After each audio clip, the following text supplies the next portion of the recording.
जय हिंद दोस्तों, कैसे हैं आप सभी। आशा करता हूँ बहुत ही अच्छे होंगे। इस वीडियो में हम आपके लिए लेकर आए टॉप जी के जीएस के प्रश्न। ये ऐसे प्रश्न हैं जो बार बार एग्जाम में पूछते हैं, तो किसी भी एग्जाम की तैयारी कर रहे हैं या वीडियो आपके लिए बहुत ही महत्वपूर्ण होने वाली है। आप प्रैक्टिस के तौर पर भी इस वीडियो को देख सकते हैं। हाँ, ये वादा है कि आप इस वीडियो से बहुत कुछ नए प्रश्न सीखेंगे और आपको बहुत कुछ नए प्रश्न मिलेंगे। तो चलिए वीडियो की शुरुआत करते हैं। देखते हैं पहला क्वेश्चन क्या पूछा है आपसे। पहला क्वेश्चन पूछा है, हिडनबर्ग रेखा किन दो देशों के मध्य है।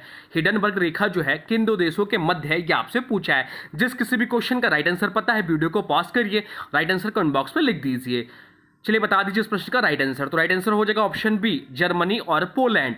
हिडनबर्ग रेखा जो है वह जर्मनी और पोलैंड के देशों के बीचों में है। हिडनबर्ग रेखा जर्मनी और पोलैंड के बीच स्थित एक सैन्य रेखा। यह रेखा प्रथम विश्व युद्ध के समय जर्मन सेना तथा पश्चिमी मोर्चे पर बनाई गई मजबूत रक्षात्मक सीमा है। कुछ अन्य एग्जाम के दृष्टि से बात करें महत्वपूर्ण, तो मैकमोहन रेखा जो है, या पूछ लेता है एग्जाम में कि मैकमोहन रेखा किन दो देशों के बीच में है। तो मैकमोहन रेखा जो है भारत और चीन के बीच में। ऐसे ही ध्यान रखिए डूरंड रेखा जो है पाकिस्तान और अफगानिस्तान के बीच में। रेड क्लिफ रेखा इंपॉर्टेंट है, तो रेड क्लिफ रेखा जो है भारत और पाकिस्तान के बीच में। बाकी अभी हम लोग पढ़ रहे थे हिडनबर्ग रेखा जो जर्मनी और पोलैंड के बीच में है। चलते हैं अगले प्रश्न की ओर, देखते हैं अगला प्रश्न क्या पूछा है आपसे। अगला प्रश्न पूछा है, निम्नलिखित में से किस देश से अमेजन नदी बहती है। निम्नलिखित में से किस देश से अमेज़न नदी बहती है, यह आपसे पूछा है। चलिए बता दीजिए राइट आंसर, बता दीजिए। तो राइट आंसर जो हो जाएगा वो हो जाएगा, बताइए, ऑप्शन सी, ब्राजील से। अमेजन नदी विश्व की दूसरी सबसे लंबी नदी है। कुछ स्रोत इसे सबसे लंबी नदी भी मानते हैं। यह दक्षिण अमेरिका की प्रमुख नदी है और इसका अधिकांश भाग जो है ब्राजील से होकर बहता है। तो अमेरिका नदी की बात करें तो इसकी उत्पत्ति जो है एंडीज पर्वत से हुई है। इसकी लंबाई जो है 6400 किलोमीटर है। बहाव क्षेत्र की बात करें तो पेरू, कोलंबिया, ब्राजील आदि से होकर बहती है। मुख्य बहाव और मुहाना या डेल्टा की बात करें तो ब्राजील में है। यह नदी अमेज़न वर्षा वन को जीवन देती है, जो विश्व का सबसे बड़ा वर्षा वन है। चलते हैं अगले प्रश्न की ओर, देखते हैं अगला प्रश्न क्या पूछा है आपसे। अगला प्रश्न पूछा है, निम्नलिखित नगरों में से कौन भूमध्य रेखा के सर्वाधिक निकट है। निम्नलिखित नगरों में से कौन भूमध्य रेखा के सर्वाधिक निकट है, यह आपसे पूछा है। चलिए बता दीजिए। तो राइट आंसर जो हो जाएगा वो हो जाएगा option D, Singapore. Important mark कर लीजिए इस प्रश्न को। सिंगापुर जो है वह भूमध्य रेखा के सर्वाधिक निकट है। सिंगापुर भूमध्य रेखा इक्वेटर के एकदम निकट स्थित एक प्रमुख दक्षिण पूर्व एशियाई नगर देश है। यह लगभग 1 डिग्री उत्तरी अक्षांश पर स्थित है, जो इसे भूमध्य रेखा के सबसे नजदीक लाता है। भूमध्य रेखा के सबसे निकट स्थित राजधानी कौन सी, यह भी आपसे पूछ सकते हैं। तो भूमध्य रेखा के सबसे निकट स्थित जो राजधानी वो क्योटो है, जो कि इक्वाडोर का, यह भी ध्यान रखिएगा। भूमध्य रेखा के नजदीक सबसे प्रमुख एशियाई नगर कौन सा, तो भूमध्य रेखा के सबसे नजदीक बस ये प्रमुख एशियाई नगर जो है सिंगापुर है। भूमध्य रेखा 13 देशों से होकर गुजरती है, जिसमें इक्वाडोर, ब्राजील, कांगो, केनिया प्रमुख है। भूमध्य रेखा पर दिन और रात लगभग बराबर होते हैं। बाकी बात यहाँ हो रही सिंगापुर की, तो यहाँ राजधानी है सिंगापुर की। मुद्रा की बात करें तो यहाँ पर मुद्रा है सिंगापुर डॉलर। संसद का जो यहाँ का नाम है वो है पार्लियामेंट ऑफ सिंगापुर। और इसका जो स्वतंत्रता दिवस है वह 9 अगस्त 1965 को स्वतंत्रता दिवस है इसका। चलते हैं अगले प्रश्न की ओर, देखते हैं अगला प्रश्न क्या पूछा है आपसे। अगला प्रश्न पूछा है, भारत में सबसे बड़ा कानून अधिकारी किसे माना जाता है। भारत में सबसे बड़ा कानून अधिकारी किसे माना जाता है, यह आपसे पूछा है। चलिए बता दीजिए। तो राइट आंसर जो हो जाएगा वो हो जाएगा ऑप्शन बी, भारत के महान्यायवादी। भारत के महान्यायवादी भारत के सबसे बड़े कानून अधिकारी होते हैं। भारत का महान्यायवादी संविधान के अनुच्छेद 76, कौन से अनुच्छेद के तहत, तो संविधान के अनुच्छेद 76 के तहत नियुक्त होता है। या भारत सरकार का मुख्य विधिक सलाहकार होता है। सुप्रीम कोर्ट में सरकार की ओर से मुकदमे की पैरवी करता है। यह पद राष्ट्रपति द्वारा भारत के किसी ऐसे व्यक्ति को दिया जाता है जो उच्च न्यायालय का न्यायाधीश बनने की योग्यता रखता हो। अन्य विकल्पों की बात करें तो भारत के राष्ट्रपति जो है राष्ट्र प्रमुख हैं, परंतु विधिक सलाहकार नहीं होते। या कैग की बात करें तो नियंत्रक एवं महालेखा परीक्षक जिसे बोलते हैं, या वित्तीय मामलों का सर्वोच्च लेखा परीक्षक होता है। इसकी जो नियुक्ति होती है वह आर्टिकल 148 में दिया गया है। और राज्य का एडवोकेट जनरल जो होता है राज्य का सर्वोच्च विधि अधिकारी होता है, पूरे देश का या नहीं होता। भारत के पहले महान्यायवादी कौन है, यह भी ध्यान रखिए। तो भारत के पहले महान्यायवादी जो थे MC सीतलवाड़ थे। वर्तमान समय में जो न्यायवादी हैं हमारे देश के वह R वेंकट रमणी। चलते हैं अगले प्रश्न की ओर, देखते हैं अगला प्रश्न क्या पूछा है आपसे। अगला प्रश्न जो पूछा है वह भी इंपॉर्टेंट मार्क कर लीजिए। मीरी पीरी परंपरा की शुरुआत किस सिख गुरुजी ने की थी। मीरी पीरी परंपरा की शुरुआत किस सिख गुरुजी ने की थी, यह आपसे पूछा है। चलिए बता दीजिए, लिख दीजिए कमेंट बॉक्स में। तो राइट आंसर हो जाएगा वो हो जाएगा ऑप्शन सी, गुरु हरगोबिंद गुरु ने। मेरी पीरी परंपरा की शुरुआत छठे सिख गुरु श्री गुरु हरगोबिंद जी ने की थी। यह परंपरा धार्मिक, आध्यात्मिक सत्ता और राजनीतिक सत्ता के संयोजन का प्रतीक है। गुरु हरगोबिंद जी ने अपने शरीर पर 2 तलवारें धारण की, एक मीरी की और एक पीरी की, जो इस विचारधारा का प्रतीक बना। चलिए कुछ सिख धर्मों से संबंधित कुछ महत्वपूर्ण प्रश्न बताते हैं जो आपको एग्जाम में सीधे सीधे पूछते हैं। सिख धर्म के संस्थापक कौन थे, सबसे पहले यह जान लीजिए। तो सिख धर्म के संस्थापक जो थे गुरु नानक देव जी थे। सिखों का पवित्र ग्रंथ कौन सा है, तो सिखों का जो पवित्र ग्रंथ है वह गुरु ग्रंथ साहिब है। सिखों का प्रमुख तीर्थ स्थल कौन सा है, तो स्वर्ण मंदिर है, जिसे हरमंदिर साहिब भी कहते हैं, अमृतसर में। सिखों के अंतिम गुरु कौन थे, तो सिखों के अंतिम गुरु जो थे गुरु गोबिंद सिंह जी थे। उसके बाद गुरु ग्रंथ साहिब को आध्यात्मिक गुरु घोषित किया गया। सिख धर्म के कुल कितने गुरु हुए, तो सिख धर्म के कुल जो है 10 मानव गुरु हुए। मेरी प्री परंपरा की शुरुआत गुरु ने की थी, तो अभी हम लोग पढ़े, राइट आंसर कमेंट बॉक्स में लिख दीजिए। पंच प्यारे की परंपरा किस सिख गुरु ने की थी, तो पंच प्यारे की परंपरा जो है गुरु गोबिंद सिंह जी ने शुरू की थी। खालसा पंथ की स्थापना कब और किसने की, तो खालसा पंथ की स्थापना 1699 में गुरु गोबिंद सिंह जी ने की। गुरु नानक देव जी का जन्म स्थान क्या है, तो गुरु नानक देव जी का जो जन्म स्थान है वह नानकाना साहिब अब पाकिस्तान में। सिखों के 5 ककार या 5 कड़ क्या है, तो केस, कड़ा, कृपाण, कंगा और कच्छा। गुरु अर्जन देव जी ने किस गुरु ग्रंथ की रचना की थी, तो आदि ग्रंथ, बाद में गुरु ग्रंथ साहिब बना। अकाल तख्त की स्थापना किसने की, तो गुरु हरगोबिंद जी ने की। सिख धर्म का प्रमुख सिद्धांत क्या है, तो नाम जपना, कीरत करना और वंड छकना। वाहेगुरु शब्द का प्रयोग किसके लिए होता है, तो ईश्वर के नाम के लिए होता है। गुरु गोबिंद सिंह की मृत्यु कहाँ हुई थी, नांदेड़ महाराष्ट्र में हुई थी। सिख धर्म में लंगर की परंपरा किसने शुरू की थी, या भी एग्जाम में क्वेश्चन बचता है, तो गुरु नानक देव जी ने शुरू की थी। तो ये सब पॉइंट ध्यान रखिएगा। हाँ, जो भी कुछ नया लगे तो प्लीज कॉपी पेन में नोट कर लिया करिए, 1-2 बार इसे रिवीजन कर लिया करिए, और बाकी 1-2 दिन में रिवीजन कर लिया, क्योंकि लिखने से प्रश्न याद होते हैं और रिवीजन करने से वो आपके दिमाग में छप जाते हैं। तो यह काम जरूर करा करिए, इससे आपके जीके जीएस बहुत ही अच्छा हो जाएगा। यही टेक्निक होता है जीके जीएस तैयार करने का। चलते हैं अगले प्रश्न की ओर, देखते हैं अगला प्रश्न क्या पूछा है आपसे। अगला प्रश्न पूछा है, इनमें से कौन किसी भारतीय राज्य के सबसे लंबे समय तक सेवारत मुख्यमंत्री रहे। इनमें से कौन किसी भारतीय राज्य के सबसे लंबे समय तक सेवारत मुख्यमंत्री रहे, चलिए बता दीजिए राइट आंसर क्या है। तो राइट आंसर जो हो जाएगा वो जाएगा ऑप्शन डी, पवन कुमार चामलिंग। पवन कुमार चामलिंग ने सिक्किम के मुख्यमंत्री के रूप में 24 वर्षों तक, कितने वर्षों तक, तो 24 वर्षों तक 1994 से 2019 तक लगातार सेवा की। या भारत के किसी भी राज्य में सबसे लंबी मुख्यमंत्री कार्यकाल की रिकॉर्ड अवधि है। वह 5 बार लगातार मुख्यमंत्री बने, यह एक रिकॉर्ड है। बाकी बात हो रही सिक्किम की, तो जिसका भारत में विलय हुआ 16 मई 1975 को। कब हुआ सिक्किम का विलय, तो हुआ 16 मई 1975 को। राजधानी है गंगटोक, राज्यपाल है ओम प्रकाश माथुर। यहाँ के मुख्यमंत्री हैं वर्तमान समय में प्रेम सिंह तमांग। चलते हैं अगले प्रश्न की ओर, देखते हैं अगला प्रश्न क्या पूछा है आपसे। अगला प्रश्न पूछा है, निम्नलिखित में से किस भारतीय राज्य को 1972 तक नॉर्थ ईस्ट फ्रंटियर एजेंसी नेफा के रूप में जाना जाता। तो नेफा का फुल फॉर्म जान लीजिए, नॉर्थ ईस्ट फ्रंटियर एजेंसी। बता दीजिए निम्नलिखित में से किस राज्य को जाना जाता था नेफा के रूप में। तो राइट आंसर जो हो जाएगा वो जाएगा ऑप्शन ए, अरुणाचल प्रदेश को। 1972 तक अरुणाचल प्रदेश को नेफा यानी कि नॉर्थ ईस्ट फ्रंटियर एजेंसी के नाम से जाना जाता था। 20 जनवरी 1972 को, कब, 20 जनवरी 1972 को इसे केंद्र शासित प्रदेश बनाया गया और नाम बदलकर अरुणाचल प्रदेश रखा गया। फिर क्या हुआ, 20 फरवरी 1987, या भी डेट लिख लीजिए, 20 फरवरी 1987 को यह भारत का पूर्ण राज्य बना। कौन सा राज्य नंबर था यह, तो 25वां राज्य का दर्जा इसे मिला। कब, 20 फरवरी 1987 को। बाकी अरुणाचल प्रदेश की राजधानी क्या है यह आप लोग कमेंट बॉक्स में लिख दीजिए। अब चलते हैं अगले प्रश्न की ओर, देखते हैं अगला प्रश्न क्या पूछा है आपसे। अगला प्रश्न पूछा है, 1848 से 1865 के बीच भारतीय गवर्नर जनरल कौन थे। 1848 से 1865 के बीच भारत के गवर्नर जनरल कौन थे, यह आपसे पूछा है, चलिए बता दीजिए। तो राइट आंसर जो हो जाएगा वो जाएगा ऑप्शन ए, लॉर्ड डलहौजी थे। लॉर्ड डलहौजी भारत के गवर्नर जनरल जो थे 1848 से लेकर 1856 तक, ये जो थे भारत के गवर्नर जनरल रहे हैं। लॉर्ड डलहौजी, इनके शासनकाल में ही डॉक्ट्रिन ऑफ लैप्स जिसे बोलते हैं हड़प नीति लागू किया। सबसे पहला जो राज्य बना राज्य हड़प नीति का वो सतारा बना। इन्हीं के शासनकाल में भारत में पहली बार ट्रेन चली थी 1853 में मुंबई से थाने के बीच में। इन्होंने रेलवे, डाक व्यवस्था, टेलीग्राफ तथा शिक्षा सुधार की शुरुआत की। सती प्रथा पर प्रतिबंध, प्रारंभिक शिक्षा और सड़क निर्माण में भी इसका प्रमुख योगदान रहा। चलते हैं अगले प्रश्न की ओर, देखते हैं अगला प्रश्न क्या पूछा है आपसे। अगले प्रश्न को भी इंपॉर्टेंट मार्क कर लीजिए, बहुत ही ज्यादा इंपॉर्टेंट प्रश्न है। स्वतंत्र भारत में अभी तक कितनी बार विमुद्रीकरण हुआ है। स्वतंत्र भारत में अभी तक कितनी बार विमुद्रीकरण हुआ है यह आपसे पूछा है, चलिए बता दीजिए। तो राइट आंसर जो हो जाएगा बता दीजिए, ऑप्शन ए सही है, ऑप्शन बी सही है। तो राइट आंसर जो हो जाएगा वो हो जाएगा ऑप्शन बी, 2 बार इस प्रश्न का राइट आंसर हो जाएगा। स्वतंत्र भारत में विमुद्रीकरण जो हुआ है 2 बार हुआ है। पहली बार कब हुआ है, तो पहली बार जो हुआ था वह हुआ था 1946 में, वर्ष 1946 में पहली बार हुआ था। तब क्या हुआ था, तब हुआ था 1000 और 10,000 के नोट रद्द कर दिए गए। तो उद्देश्य क्या था इसका, तो काले धन पर रोक लगाना। दूसरी बार कब हुआ, सेकेंड टाइम कब हुआ, विमुद्रीकरण तो तब हुआ 8 नवंबर 2016 को। कब हुआ? 8 नवंबर 2016 को। इसमें क्या हुआ? तो 500 और 1000 के नोट रद्द किए गए। उद्देश्य क्या था? या भी काला धन, नकली नोट, आतंकवाद की फंडिंग पर रोक लगाना। 1946 का विमुद्रीकरण ब्रिटिश काल में हुआ था, लेकिन भारत स्वतंत्र हो चुका था, अतः आजाद भारत में 2 बार विमुद्रीकरण हुआ माना जाता है। चलते हैं अगले प्रश्न की ओर, देखते हैं अगला प्रश्न क्या पूछा है आपसे। अगला प्रश्न पूछा, संयुक्त राष्ट्र मानवाधिकार परिषद में कितने सदस्य हैं? यह भी इंपॉर्टेंट प्रश्न है। संयुक्त राष्ट्र मानवाधिकार परिषद में कितने सदस्य हैं, यह आपसे पूछा है। चलिए बता दीजिए। तो राइट आंसर हो जाएगा ऑप्शन डी, 47।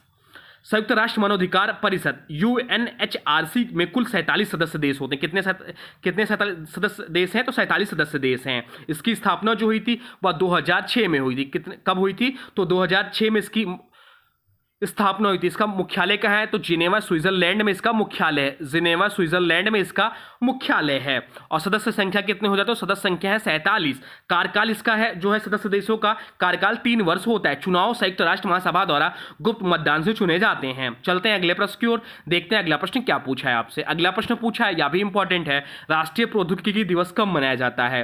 राष्ट्रीय प्रौद्योगिकी दिवस कब मनाया जाता है, यह आपसे पूछा है। चलिए बता दीजिए। तो राइट आंसर जो हो जाएगा वो जगह ऑप्शन है 11 मई को। 11 मई को राष्ट्रीय प्रौद्योगिकी दिवस मनाया जाता है। हर वर्ष 11 मई को राष्ट्रीय प्रौद्योगिकी दिवस मनाया जाता है। यह दिन 11 मई 1998 को पोखरण में हुए सफल परमाणु परीक्षण, जिसे ऑपरेशन शक्ति नाम दिया गया था, की याद में मनाया जाता है। यह दिन पहली बार 11 मई 1999 को प्रधानमंत्री अटल बिहारी वाजपेयी द्वारा घोषित किया गया था। तो 11 मई 1998 को कौन सा स्थान? जब पोखरण, राजस्थान। कोड नेम क्या था? तो ऑपरेशन शक्ति या पोखरण द्वितीय। प्रधानमंत्री इस समय थे अटल बिहारी वाजपेयी। वैज्ञानिक नेतृत्व जो थी APJ अब्दुल कलाम। इसमें भारत का पहला परमाणु परीक्षण किया गया स्माइलिंग बुद्धा नाम से। और दूसरा परमाणु परीक्षण, पहला परमाणु परीक्षण कब हुआ यह भी जान लीजिए। तो पहला परमाणु परीक्षण जो हुआ था वो 18 मई, कब हुआ था पहला परमाणु परीक्षण? तो 18 मई 1974 को हुआ था। कब हुआ था? तो 18 मई 1974 को हुआ था। क्या नाम इसका? देखो, तो स्माइलिंग बुद्धा इसका कोड वर्ड था। यह भी ध्यान रखें। इस समय जो प्रधानमंत्री थी वह इंदिरा गांधी थी। चलते हैं अगले प्रश्न की ओर, देखते हैं अगला प्रश्न क्या पूछा है आपसे। अगला प्रश्न पूछा, अर्जेंटीना की मुद्रा कौन सी है? अर्जेंटीना की मुद्रा कौन सी है, यह आपसे पूछा है। तो अर्जेंटीना की जो मुद्रा है वह बता दीजिए। तो राइट आंसर हो जाएगा ऑप्शन सी, पेसो जो है अर्जेंटीना की मुद्रा है, जिसे बोलते हैं अर्जेंटीना पेसो या अर्जेंटीना की मुद्रा। इसे स्पेनिश में कहा जाता है पेसो अर्जेंटिनो। अन्य विकल्पों की बात करें तो सोल जो है वह पेरू की मुद्रा है। सोल जो है वह पेरू की मुद्रा है। रियल जो है वह ब्राजील की मुद्रा है, जिसकी राजधानी हो जाती है ब्राजीलिया। तो ब्राजील की मुद्रा है रियल। अर्जेंटीना की तो मुद्रा है पेसो, जो अभी हम लोग पढ़ रहे हैं। और बाकी बोलिवियर जो है वेनेजुएला की मुद्रा है। बाकी यहाँ बात हो रही है अर्जेंटीना की। तो अर्जेंटीना की बात की तो अर्जेंटीना की जो राजधानी है, अभी ध्यान रखिए, ब्यूनस आयरेस है। अर्जेंटीना की मुद्रा पेसो है। अर्जेंटीना किस महाद्वीप में स्थित है? तो दक्षिण अमेरिका में स्थित। अर्जेंटीना की आधिकारिक भाषा क्या है? तो स्पेनिश है। और अर्जेंटीना की संसद का जो नाम है वह नेशनल कांग्रेस है, जिसमें 2 सदन है, सीनेट और चैम्बर ऑफ डिप्यूटीज। अर्जेंटीना का स्वतंत्रता दिवस कब मनाया था? तो 9 जुलाई 1816 को। यहाँ के विश्व प्रसिद्ध जो फुटबॉल खिलाड़ी हैं वो लियोन मेसी। अर्जेंटीना ने फीफा विश्व कप कितनी बार जीता है? तो 3 बार जीता है, 1978 में, 1986 में और 2022 में। चलते हैं अगले प्रश्न की ओर, देखते हैं अगला प्रश्न क्या पूछा है आपसे। अगला प्रश्न पूछा, निम्नलिखित में से किसने चेचक के टीके की खोज की थी? निम्नलिखित में से किसने चेचक के टीके की खोज की थी, यह आपसे पूछा है। चलिए बता दीजिए। तो राइट आंसर हो जाएगा option A, Edward Jenner. Edward Jenner ने टीके की खोज की थी। एडवर्ड जेनर को टीकाकरण का जनक कहा जाता है। उन्होंने 1796 में, कब? तो 1796 में चेचक के टीके की खोज की थी। उन्होंने एक बच्चे जेम्स फिप्स पर पहला सफल टीका किया था। तो एडवर्ड जेनर जो है चेचक की टीके की खोज की थी। ऑप्शन में दिया अलेक्जेंडर फ्लेमिंग। तो अलेक्जेंडर फ्लेमिंग की बात करें तो उन्होंने पेंसिलिन की खोज की थी। लुई पास्चर की बात करें तो ये रेबीज वैक्सीन, पाश्चराइजेशन तकनीक आदि की खोज की। और जोनास साल की बात करें तो पोलियो के टीके की खोज की थी 1950 के दशक में। अब चलते हैं अगले प्रश्न की ओर, देखते हैं अगला प्रश्न क्या पूछा है आपसे। अगला प्रश्न पूछा, निम्नलिखित में से कौन उरुग्वे की राजधानी है? निम्नलिखित में से कौन उरुग्वे की राजधानी आपसे पूछा है? तो राइट आंसर हो जाएगा ऑप्शन सी, मोंटेवीडियो। मोंटेवीडियो जो है उरुग्वे की राजधानी है। मोंटेवीडियो उरुग्वे की राजधानी और सबसे बड़ा शहर भी है। या देश के दक्षिणी तट पर स्थित अटलांटिक महासागर के किनारे स्थित है। अन्य विकल्पों की बात करें तो राबात जो है मैक्सिको की, राबात जो है या मोरक्को की राजधानी है। मोरक्को की राजधानी है जो है रबात है। बोगोता की बात करें तो बोगोता जो है कोलंबिया की राजधानी, किसकी राजधानी है तो है कोलंबिया की राजधानी हो जाती है। मोंटेवीडियो तो अभी हम लोग पढ़ेंगे उरुग्वे की राजधानी है, और जागरेब जो है वह क्रोएशिया की राजधानी है। बाकी यहाँ बात करें उरुग्वे की तो राजधानी है मोंटेवीडियो, और मुद्रा की बात करें तो यहाँ की मुद्रा है उरुग्वे पेसो। अब चलते हैं अगले प्रश्न की ओर, देखते हैं अगला प्रश्न क्या पूछा है आपसे। अगला प्रश्न इंपॉर्टेंट है, भारत म्यांमार सीमा की रक्षा कौन सा बल करता है? भारत म्यांमार सीमा की रक्षा कौन सा बल करता है, यह आपसे पूछा है, चलिए बता दीजिए। तो राइट आंसर जो हो जाएगा वो जगह ऑप्शन ए, असम राइफल्स करता है। भारत म्यांमार सीमा की सुरक्षा का दायित्व असम राइफल्स को सौंपा गया है। यह भारत का सबसे पुराना अर्धसैनिक बल है। असम राइफल्स म्यांमार से लगती भारत की 1643 किलोमीटर लंबी सीमा की निगरानी करता है। यह बल पूर्वोत्तर भारत में उग्रवाद विरोधी अभियानों और सीमा की सुरक्षा में प्रमुख भूमिका निभाता है। बाकी ऑप्शन में दिया है बीएसएफ, बॉर्डर सिक्योरिटी फोर्स, तो यह पाकिस्तान और बांग्लादेश सीमा की सुरक्षा करता है। आईटीबीपी कहाँ की सुरक्षा करता है? तो आईटीबीपी जो है भारत चीन सीमा की सुरक्षा करता है। एसएसबी की बात करें तो नेपाल और भूटान सीमा की सुरक्षा करता है। बाकी असम राइफल्स की जो बात करें तो भारत म्यांमार सीमा की सुरक्षा करता है, जो अभी हम लोग पढ़ रहे हैं। चलते हैं अगले प्रश्न की ओर, देखते हैं अगला प्रश्न क्या पूछा है आपसे। अगला प्रश्न पूछा है राष्ट्रीय पंचायती राज दिवस कब मनाया जाता है? राष्ट्रीय पंचायती राज दिवस कब मनाया जाता है, यह आपसे पूछा है, चलिए बता दीजिए। तो राइट आंसर जो हो जाएगा वो जगह ऑप्शन डी, 24 अप्रैल को। 24 अप्रैल को राष्ट्रीय पंचायती राज दिवस मनाया जाता है। बहुत ही ज्यादा इंपॉर्टेंट प्रश्न है यह। राष्ट्रीय पंचायती राज दिवस हर साल 24 अप्रैल को मनाया जाता है। इसी दिन 1993 में 73वां संविधान संशोधन अधिनियम प्रभाव आया था, जिसे पंचायती राज व्यवस्था को संवैधानिक दर्जा मिला। यह दिवस ग्राम स्वराज, स्थानीय स्वशासन और लोकतांत्रिक विकेंद्रीकरण के सिद्धांतों का सम्मान देने हेतु मनाया जाता है। 73वां संविधान संशोधन कब हुआ? तो 24 अप्रैल 1993 को लागू हुआ। इस संशोधन में 3 स्तरीय पंचायती राज व्यवस्था लागू हुआ है, ग्राम पंचायत, पंचायत समिति और जिला परिषद। अब चलते हैं अगले प्रश्न की ओर, देखते हैं अगला प्रश्न क्या पूछा है आपसे। अगला प्रश्न पे इंपॉर्टेंट मार्क कर लीजिए।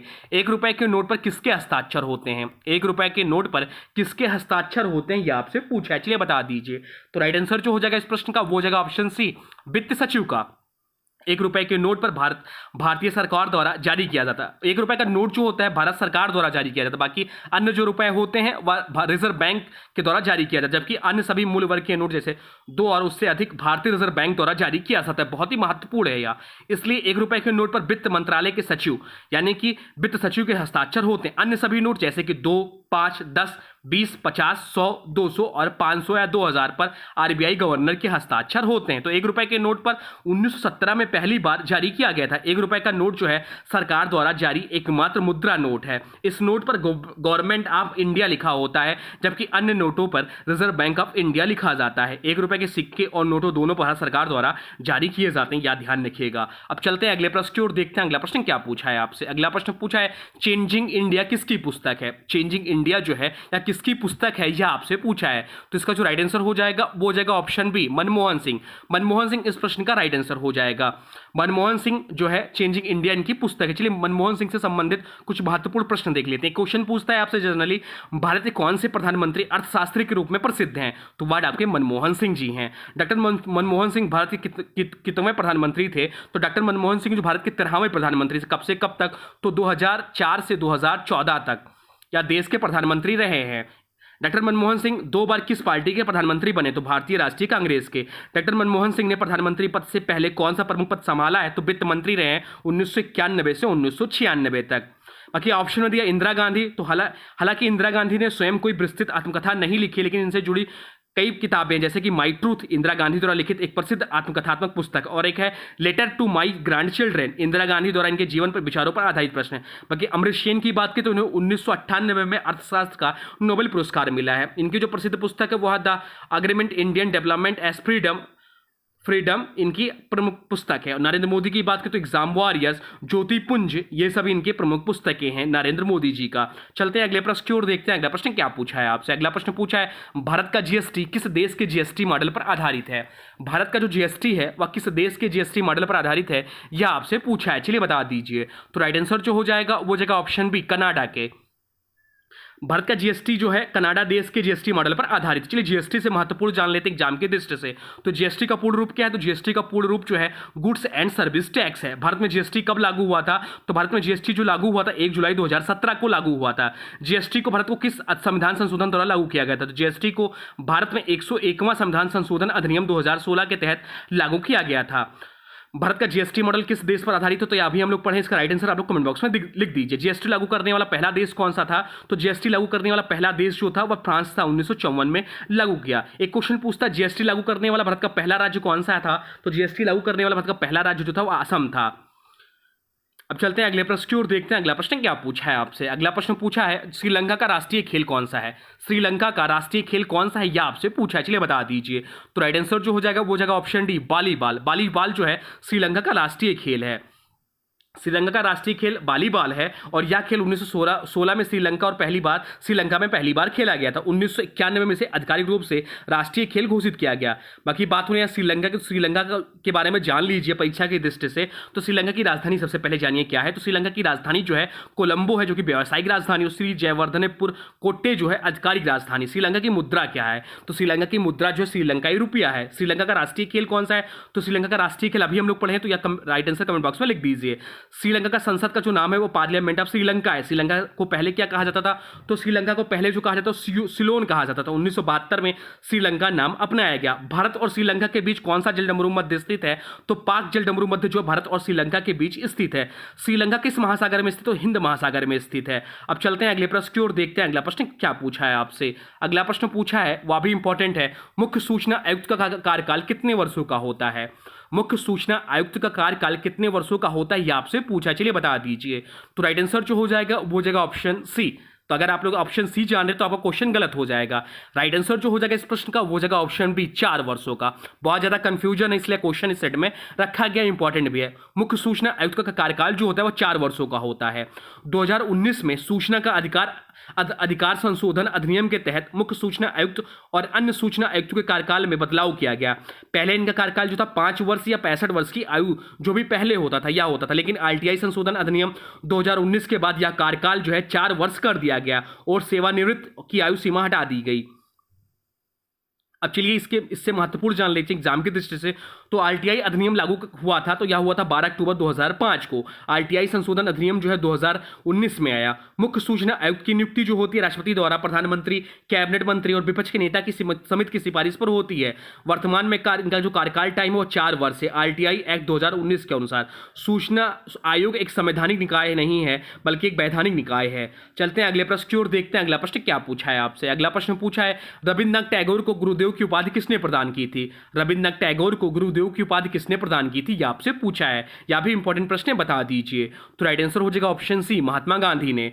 महात्मा गांधी ने रविन्द्रनाथ टैगोर को गुरुदेव की उपाधि दी थी। दोनों के बीच परस्पर सम्मान का गहरा रिश्ता था। टैगोर गांधी जी को महात्मा कहते थे और गांधी जी ने गुरुदेव कहकर संबोधित करते थे।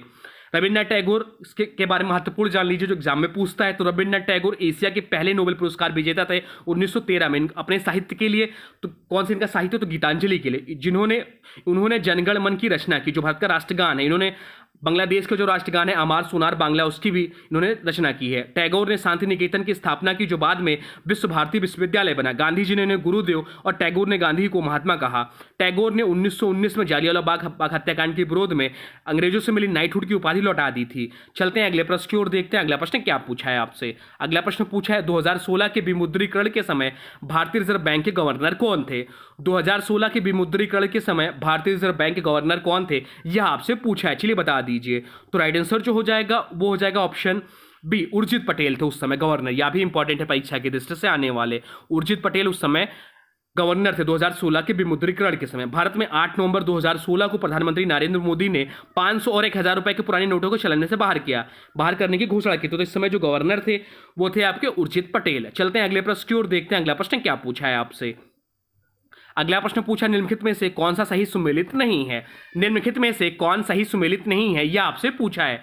लोकटक झील है तो लोकटक झील जो मणिपुर में यह भी सही है। लोनार झील जो है महाराष्ट्र में है यह भी सही है। हुसैन सागर झील जो कर्नाटक में यह भी सही है। पर उमियम झील जो है मेघालय में यह गलत है। उमियम झील जो है यह आपके तेलंगाना राज्य की राजधानी हैदराबाद में स्थित है। तो इस प्रश्न के हिसाब से इस प्रश्न का राइट आंसर हो जाएगा ऑप्शन डी, उमेयर झील जो मेघालय दिया हुआ यह सही सुमेलित नहीं है।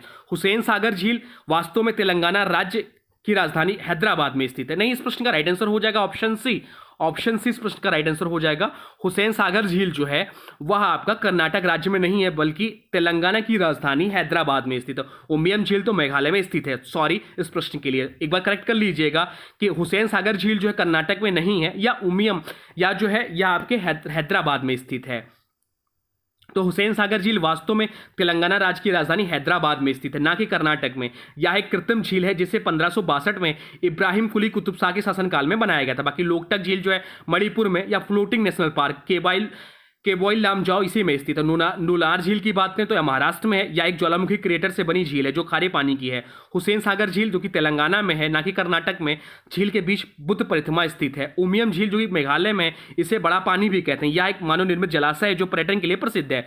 तो इस प्रश्न के हिसाब से जो इस प्रश्न का राइट आंसर हो जाएगा वो राइट आंसर हो जाएगा ऑप्शन सी, हुसैन सागर झील जो है कर्नाटक में नहीं है, यह हैदराबाद में स्थित है। अब चलते हैं अगले प्रश्न की ओर, देखते हैं अगला प्रश्न क्या पूछा है आपसे। अगला प्रश्न पूछा है उपनिषदों का फारसी में अनुवाद किसने कराया।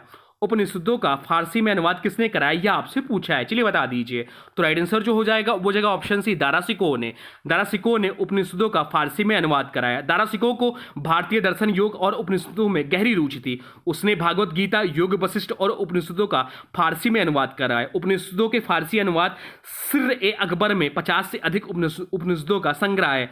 दारासिको को उसके भाई औरंगजेब ने हराकर मार डाला था। चलते हैं अगले प्रश्न की ओर, देखते हैं अगला प्रश्न क्या पूछा है आपसे। अगला प्रश्न पूछा है सूचना का अधिकार अधिनियम कब लागू हुआ। सूचना का अधिकार अधिनियम कब लागू हुआ, यह आपसे पूछा है। तो राइट आंसर जो हो जाएगा वो हो जाएगा ऑप्शन बी, 12 अक्टूबर 2005 को।